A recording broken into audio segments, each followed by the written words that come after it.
Hello friends, welcome to study mode 24/7।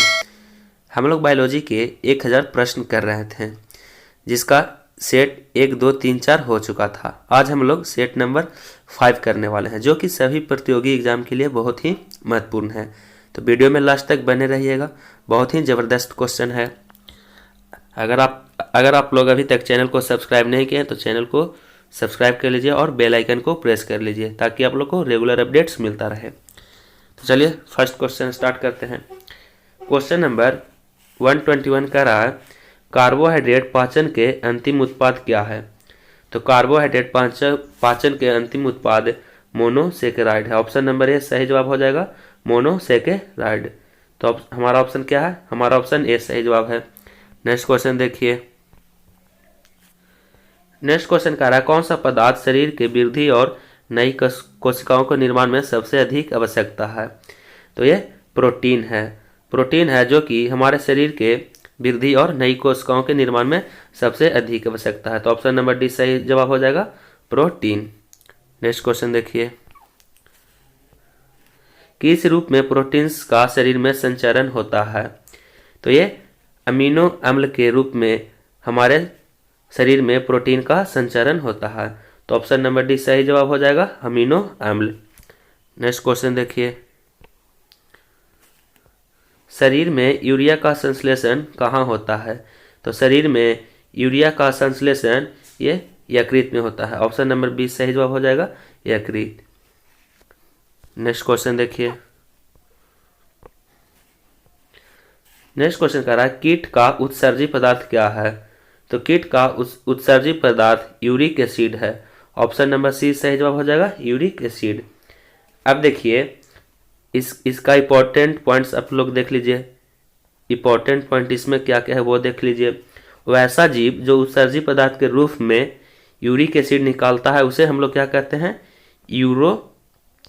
यूरोकोटेलिक कहते हैं। ठीक है, वैसा जीव जो शरीर से उत्सर्जित पदार्थ के रूप में यूरिया निकलता है उसे हम लोग यूरिकोटोलिक कहते हैं। ठीक है, अब देखिए पॉइंट नंबर 2 देख लीजिएगा।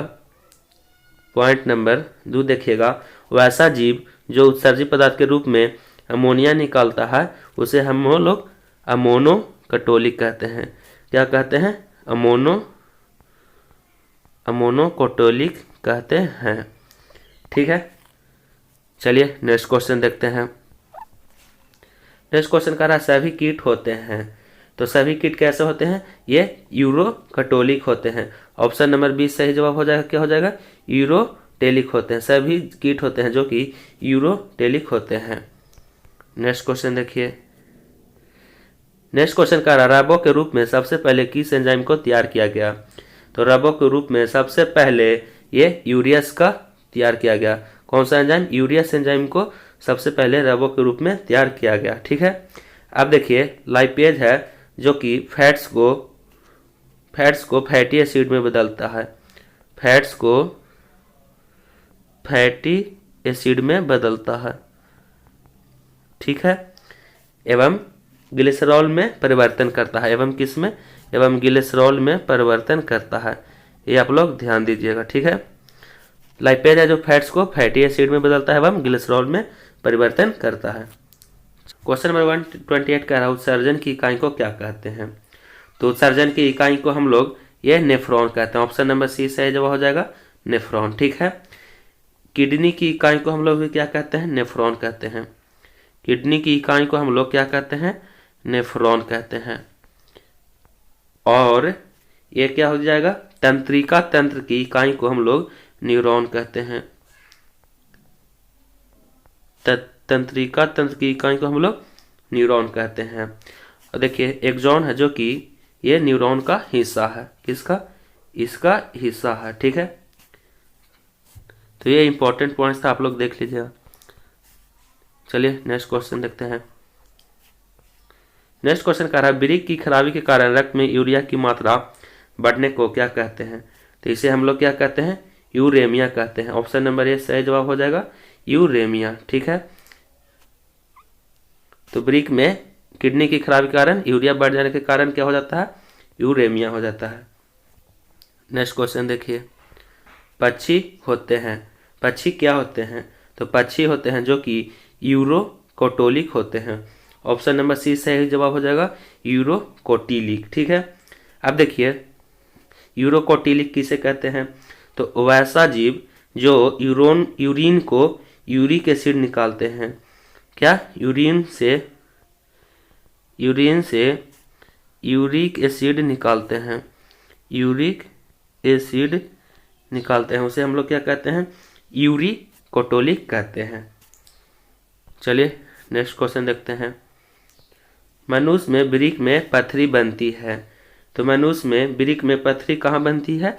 ये वृक्क के पेलिवस में ऑक्जेलेट जैसे लवणों के क्रिस्टलों से बनती है। तो ऑप्शन नंबर डी सही जवाब हो जाएगा, वृक्क के पेलिवस में ऑक्जेलेट जैसे लवणों के क्रिस्टलों से मनुष्य के वृक्क में पथरी बनती है। नेक्स्ट क्वेश्चन देखिए। ऊंचाई पर मनुष्य में लाल रुधिर कणों की संख्या बढ़ जाती है क्योंकि वहाँ क्या हो जाता है? वहाँ ऑक्सीजन है जो कि कम हो जाता है। ऑक्सीजन क्या हो जाता है? ऑक्सीजन की कमी के कारण ऊंचाई पर मनुष्य में लाल रुधिर कणों की संख्या बढ़ जाती है। चलिए नेक्स्ट क्वेश्चन देखते हैं। कह रहा किस प्राणी में रुधिर नहीं होता है किंतु श्वसन होता है? तो ये हाइड्रा है। हाइड्रा में रुधिर नहीं होता है लेकिन ये श्वास लेता है, ठीक है। चलिए नेक्स्ट क्वेश्चन देखते हैं। श्वसन क्रिया का नियंत्रण होता है। तो श्वसन क्रिया का नियंत्रण स्वचालित तंत्रिका तंत्र के द्वारा होता है। ऑप्शन नंबर डी सही जवाब हो जाएगा, स्वचालित तंत्रिका तंत्र। ठीक है, चलिए नेक्स्ट क्वेश्चन। सांस लेने में ऐच्छिक विषयों के लिए इमल्पस प्रारंभ होता है। तो क्या हो जाएगा? ये हो जाएगा मेंडुला से। ऑप्शन नंबर ए सही जवाब है, मेंडुला। ठीक है, अब देखिए सेरिब्रम है, ये क्या है? तो ये सेरिब्रम है जो कि मस्तिष्क का सबसे विकसित भाग है। अब प्रश्न आएगा कि मस्तिष्क का सबसे विकसित भाग कौन है?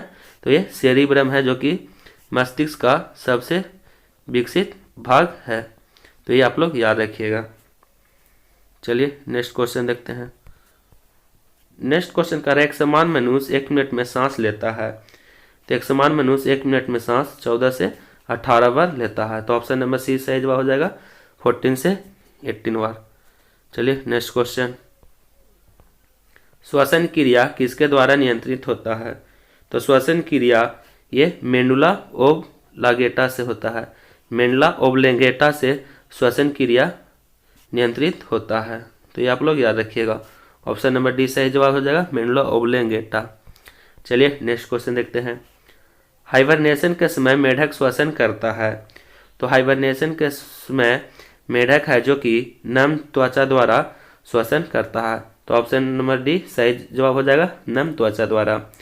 अब देखिए मेढक जब पानी में रहता है तब वह बाह्य गिल्स से श्वसन करता है। किससे? बाह्य गिल्स से श्वसन करता है जब मेढक पानी में रहता है। मेढक जब जमीन पर रहता है तब वह फेफड़ों से श्वसन करता है। ठीक है, जब जमीन पर रहेगा तो वह फेफड़ों से श्वसन करेगा और वह जब पानी के अंदर रहेगा तो वह बाह्य गिल से श्वसन करेगा। तो ये आप लोग याद रखिएगा। चलिए नेक्स्ट क्वेश्चन देखते हैं। मनुष्य में निश्वासित वायु में ऑक्सीजन की कितनी मात्रा होती है? तो ये 16% होती है। ऑप्शन नंबर बी सही जवाब हो जाएगा, 16%। नेक्स्ट क्वेश्चन देखिए। निम्नलिखित में किसकी उपस्थिति के कारण रक्त में कार्बोनिक अम्ल की सांद्रता नहीं बढ़ती है? तो यह सोडियम के कारण Na+ के कारण रक्त में कार्बोनिक अम्ल की सांद्रता नहीं बढ़ती है। नेक्स्ट क्वेश्चन देखिए।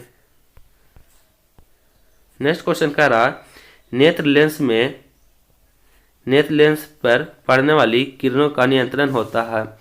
तो किसके द्वारा होता है?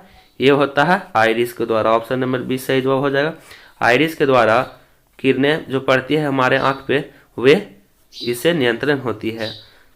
चलिए नेक्स्ट क्वेश्चन देखते हैं। मस्तिष्क के किस भाग में शरीर के ताप को नियंत्रण का केंद्र होता है? तो ये हाइपोथैलेमस होता है जिससे हम लोग का मस्तिष्क को शरीर के ताप को नियंत्रण करता है। इसी हाइपोथैलेमस के कारण हम लोग गुस्सा या खुश होते हैं। कभी किसी व्यक्ति को गुस्सा आ जाता है तो वो हाइपोथैलेमस के कारण होता है। कभी कोई व्यक्ति शांत रहता है तो वो भी हाइपोथैलेमस के कारण ही वो शांत रहता है। तो ये हाइपोथैलेमस है जो कि शरीर में ताप का नियंत्रण करने का केंद्र है। ठीक है, ये आप लोग याद रखिएगा, ये भी VVI क्वेश्चन है, तो इसको आप लोग जरूर याद रखिएगा। नेक्स्ट क्वेश्चन देखिए, सबसे लंबी कोशिका है, तो सबसे लंबी कोशिका क्या है? यह है तंत्रिका कोशिका। ऑप्शन नंबर ए सही जवाब हो जाएगा, तंत्रिका कोशिका। नेक्स्ट क्वेश्चन देखिए, एक मनुष्य स्मृति खो बैठा है, इस मनुष्य के मस्तिष्क का कौन सा भाग प्रभावित हुआ है? तो इसमें प्रमस्तिष्क है जो कि ये भाग डैमेज हो चुका है। ठीक है, जब मनुष्य कोई खो बैठता है जिसे हम लोग कहते हैं अदास जा चुका है, तो मनुष्य है जो प्रमस्तिष्क उसका भाग काम नहीं कर रहा है, इसलिए मनुष्य को अदास चला जाता है। चलिए नेक्स्ट क्वेश्चन देखते हैं, न्यूरॉन्स के कोशिकाओं की संख्या सबसे अधिक होती है, तो न्यूरॉन्स के कोशिकाओं की संख्या सबसे अधिक ये मस्तिष्क ब्रेन में होती है। तो ऑप्शन नंबर ए सही जवाब हो जाएगा, ब्रेन। नेक्स्ट क्वेश्चन देखिए,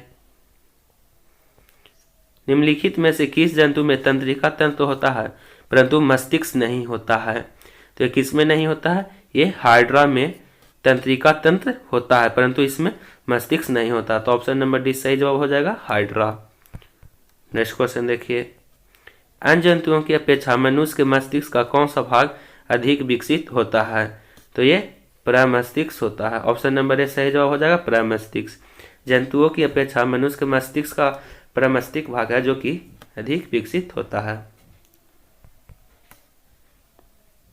नेक्स्ट क्वेश्चन, लैंगरहंस की उपद्वीप पाए जाते हैं, तो लैंगरहंस की उपद्वीप अग्नाशय में पाए जाते हैं। ऑप्शन नंबर बी सही जवाब हो जाएगा, अग्नाशय।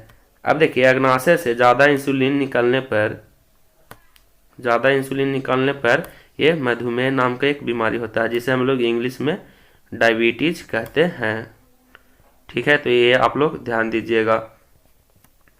नेक्स्ट क्वेश्चन देखिए, अब देखिए इसी में एक और इम्पोर्टेंट पॉइंट देख लीजिए, पिट्यूटरी ग्लैंड को हम लोग मास्टर ग्लैंड कहते हैं। पिट्यूटरी ग्लैंड के हम लोग मास्टर ग्लैंड यानी मास्टर ग्रंथि भी इसे हम लोग कहते हैं। और पिट्यूटरी ग्लैंड है जो कि सबसे छोटी ग्रंथि है, ये भी ध्यान रखिएगा।